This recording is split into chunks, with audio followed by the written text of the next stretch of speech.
नाज़रीन, कंडियारो मां जमील अहमद सरगाणी की रिपोर्ट मुताबिक कंडियारो में प्राइमरी उस्ताद जो सौट के मुबैना ज़्यादती खिलाफ़ एहतजाज। कंडियारो भरसा गोठ जलाल मंगरियो वासी प्राइमरी उस्ताद मोहम्मद रमज़ान मंगरियो पंहिंजे सौट सोहराब मंगरियो खिलाफ़ अवामी प्रेस क्लब कंडियारो में दाहींदे चयो त मुंहिंजो सौट 18 वेसा प्लाट ते कब्ज़ो करण चाहे थो, जंहिंमें मुंहिंजी घरवारी बि संदसि साथारी बणियल आहे ऐं मूंखे जानी नुक़सान जूं धमकियूं पिणु ॾेई रहियो आहे। अॼु सुबुह मुंहिंजो सौट मुंहिंजे घर अची पिस्टल जे ज़ोर ते मुंहिंजा सरकारी नौकरी जा कागज़ ऐं मिल्कियत जे कागज़नि समेत रोक रक़म तक़रीबन 5 लख रुपया ऐं ॿियो सामान पंहिंजे कब्ज़े में करे मूंखे घरां कढी छॾियो आहे ऐं मूंखे संदसि मां ख़तरो आहे। हिन SSP नौशेरो फ़िरोज़ समेत वसवारनि खां मुतालबो कयो आहे त नोटिस वठी बाअसर सोहराब मंगरियो ख़िलाफ़ कार्रवाई करे इंसाफ़ कयो वञे। मुझो नालो मुमताज़ मंगरियो आहे।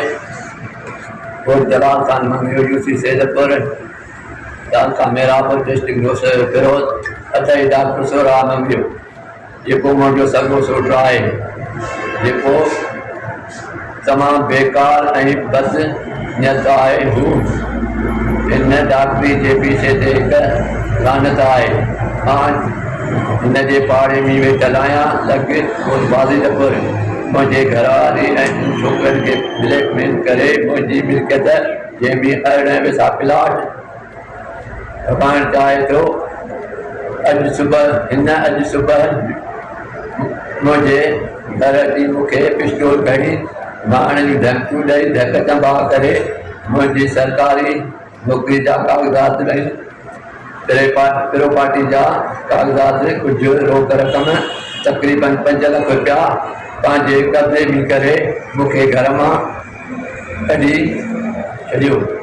हिन मामले में मुंहिंजे घर जे मामले में